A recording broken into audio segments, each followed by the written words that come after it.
Hi there. I'm Kathy Duplessis, the Legislative and Policy Services Manager for the town of Okotoks. And today I'm doing a recording, a presentation for anybody who's interested on running for office for the town of Okotoks for councillor or for mayor. Normally we do these sessions. I do a couple leading up to the election in person, but with this worldwide pandemic and COVID-19, we've decided to do this as in video, and hopefully this is useful for you if you're considering running for office, or for someone who you are close to who is considering. As always, I am available and my team is available for questions, and as your point of contact and as the returning officer for the town for the 2021 general election.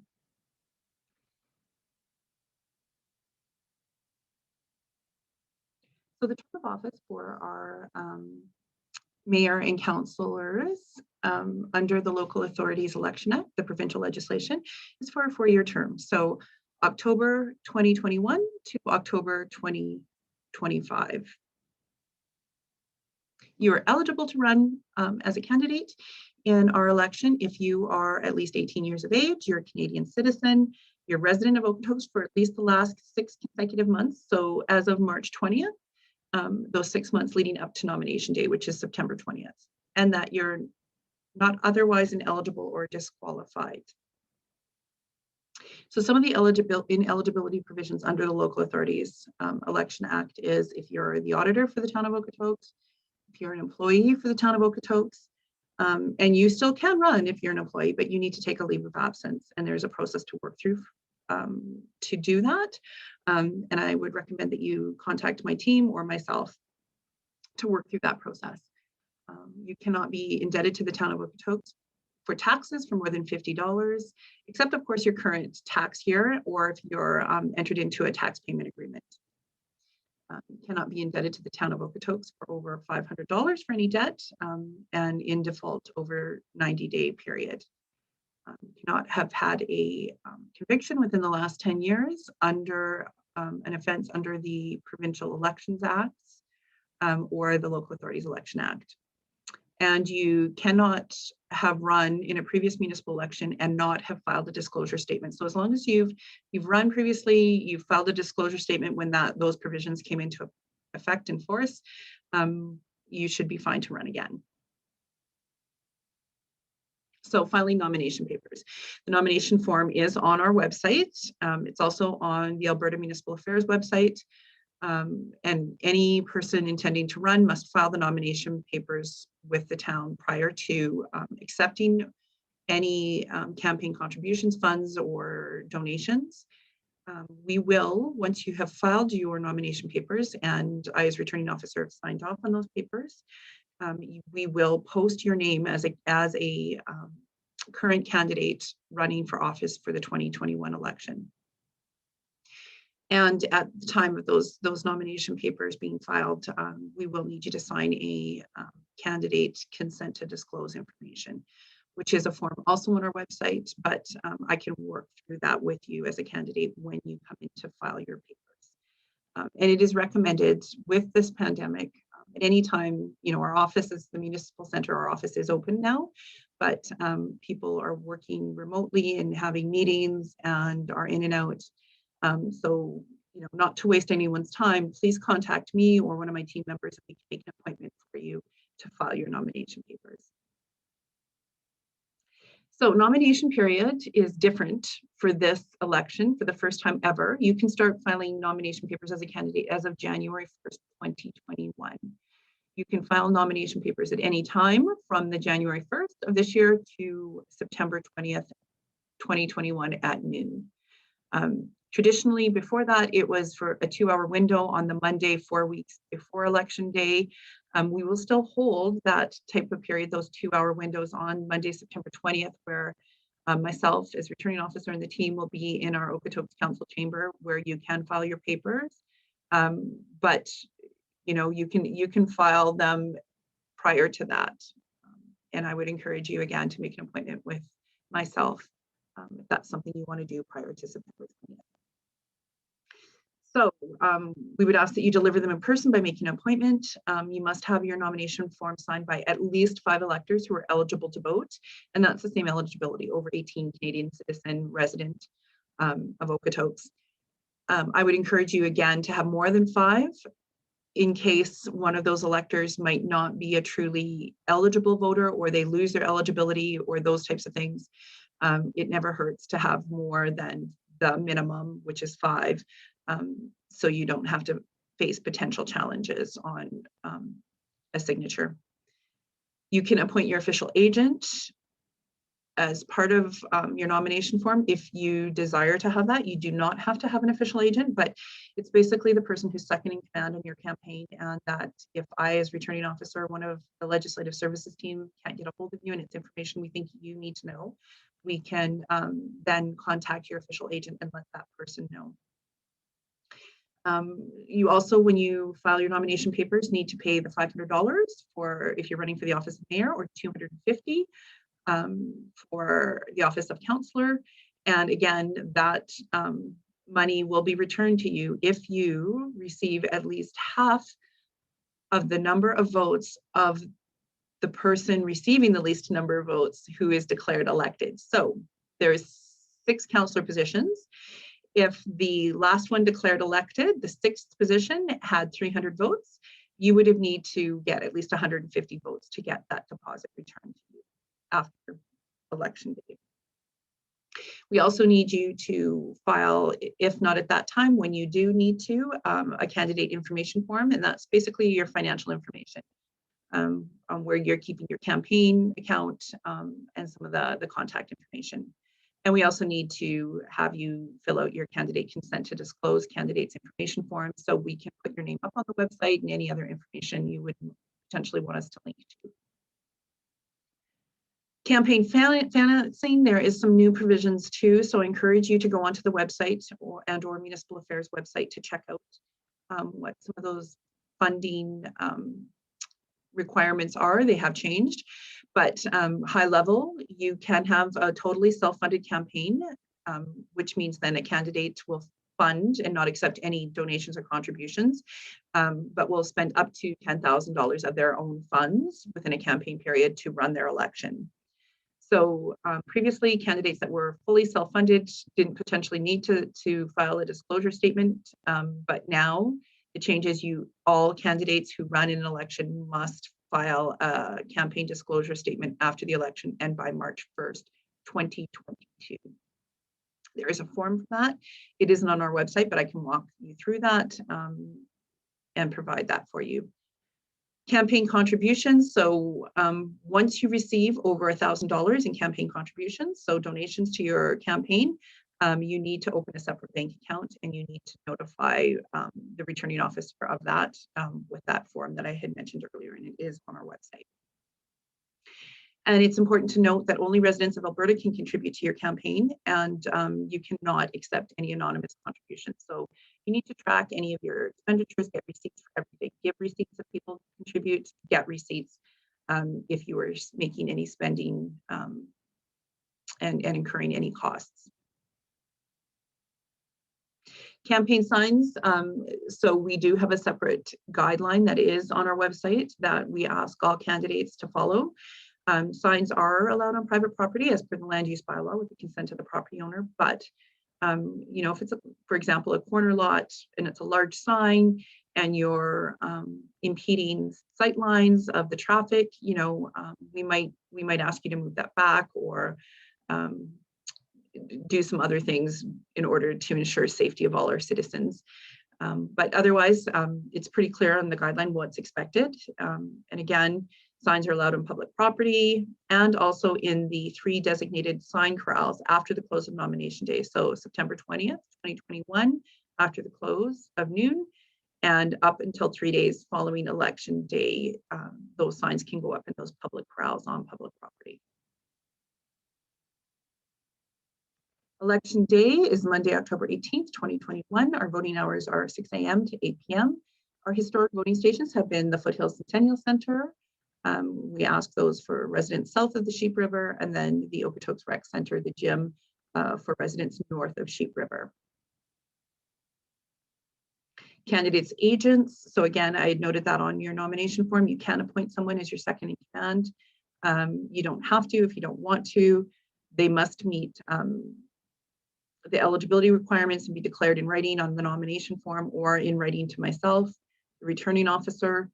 And when we're doing the voting stations, only one agent or scrutineer per candidate can be present. And that includes also the candidate. So candidate, scrutineer, official agent, only one of those people present. Otherwise, we would have no room in our voting stations for anyone else. And then the returning officer or deputy will designate a place where those representatives can observe the voting process. We have always done special voting processes in addition. With the pandemic, though, we are still working on the fly to decide what those will be. We're waiting on some pieces from the province. It is March 22nd, 2021 today, and we are waiting, hopefully in April, anticipating some provincial government pieces that might make some other voting processes easier and safer for the pandemic. But in addition to that, we have always and we will hold an advanced voting process. The dates and hours will be determined a bit later once we see what the province does. And under our new election bylaw that was passed late in 2020, it has council has authorized the returning officer to set some of those times and dates for advanced voting. And again, the incapacitated voting and institutional voting will be up to what the pandemic rules are at that time and what we can accommodate. Normally in the past elections, we've had staff go in and set up in a common room in some of our seniors' lodges and have them come in and vote. We're not sure we'll have that kind of access after nomination day and once we have ballots printed up, but we will do our best to ensure voters are not potentially disenfranchised. So at a high level, I'd like to kind of cover what some expectations for town council might be. Again, this is administration presenting, and again, a high level. So roles and responsibilities. Council is responsible for the governance role. As a member of council, it is council's role to establish the policy. It is administration's to implement that policy. Council in the town of Okotoks has one employee, and that's our chief administrative officer. I encourage you to look at the chief administrator's bylaw. I believe it's number 2117. There is a bylaw search function on our website. If you have any problems, contact myself or the team and we can get you a copy of that bylaw. But under that bylaw, council has delegated certain authorities and set up the role of the chief administrative officer. The time commitment, you can kind of see what's required. And I know I've had comments from council and mayor in the past on this estimate that a number of councillors spend much more time than this, and it's just to give you an idea that the mayor's role is viewed as a full-time and the councillors as a part-time role. And the time commitment is basically, not basically, but a lot of it is for preparing, attending council meetings, attending board and committee meetings, public functions, ceremonies, meetings and events throughout the week and on weekends.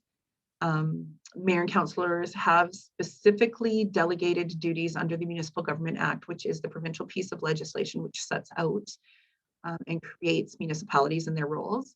So section 153, at a high level, consider the welfare and interests of the municipality as a whole, to promote an integrated and strategic approach to municipal land use planning, to participate generally in developing and evaluating the policies and programs of the municipality, to participate in council meetings and committee meetings, obtain information about the operation or administration from the CAO or designated person, to keep in confidence matters discussed in private at council or council committee meeting, to adhere to the code of conduct established by council. This is another bylaw. It's the code of conduct bylaw. It is on our website too. If you have any problems with that, finding that again, let me know. But this is a mandated bylaw required under the MGA, and councillors are required to follow that. It doesn't mean that you can't change the code of conduct bylaw, but every elected member must comply with the rules. And then, of course, the last, to perform any other duty or function imposed on councillors by this or any other requirements. In addition to that, the mayor's role and the traditional role that we have seen here at the town is representing the town at public functions, again, in ceremonies, communicating council policy to the media and the public. So they are the head point person to the media, liaising and advocating at provincially elected officials, being the principal link between council and administration, and can initiate corporate policy.